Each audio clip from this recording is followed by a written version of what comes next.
Assalamualaikum warahmatullahi wabarakatuh. Jadi di sini saya akan menjelaskan materi tentang transformasi sosial melalui Islamisasi di Asia Selatan.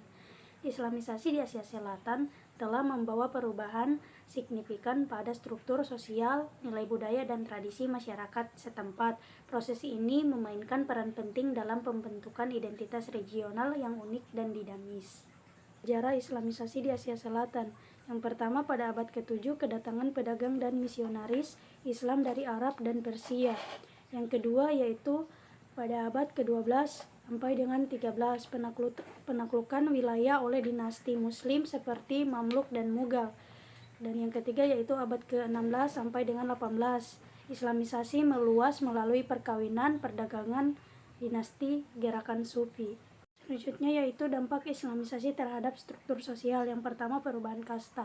Sistem kasta Hindu mulai terkikis dan sistem sosial menjadi lebih egaliter. Yang kedua yaitu peran perempuan.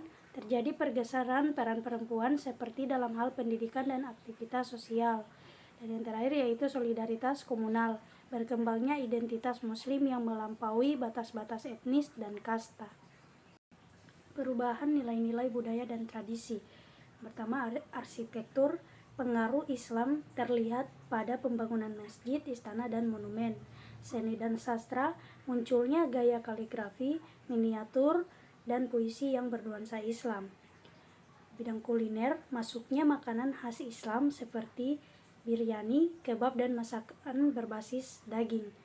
Dan yang terakhir yaitu pakaian, adopsi busana Muslim seperti sari kurta dan hijab di kalangan masyarakat.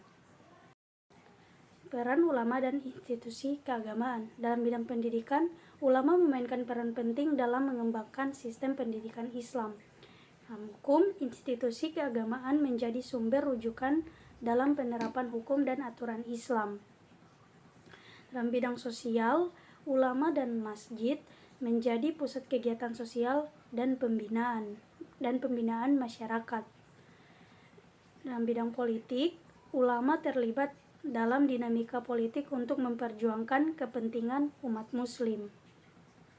Perkembangan pendidikan dan intelektualitas. Madrasah, pendirian lembaga pendidikan Islam yang mempelajari ilmu agama dan keilmuan lainnya. Perpustakaan, pendirian perpustakaan di pusat-pusat Islam yang menyimpan karya-karya intelektual.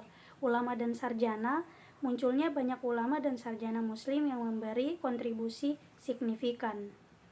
Selanjutnya yaitu implikasi politik dan ekonomi dari Islamisasi. Yang pertama, pemerintahan Islam. Berdirinya kerajaan-kerajaan Muslim yang menerapkan sistem pemerintahan Islam.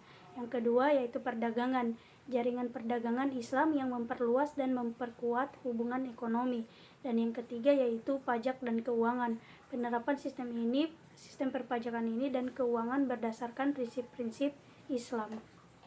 Selanjutnya yaitu tantangan dan prospek transformasi sosial masa kini. Yang pertama, pluralisme dan integrasi, menjaga keharmonisan antara komunitas Muslim dan non-Muslim.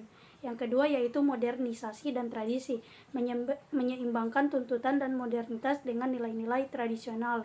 Yang ketiga, pemberdayaan ekonomi, meningkatkan keterlibatan Muslim dalam sektor ekonomi dan bisnis. Dan yang keempat yaitu pendidikan yang inklusif, mengembangkan sistem pendidikan yang terbuka dan menjunjung keberagaman. Lebih dan kurangnya saya mohon maaf. Wabillahi taufiq wal hidayah. Wassalamualaikum warahmatullahi wabarakatuh.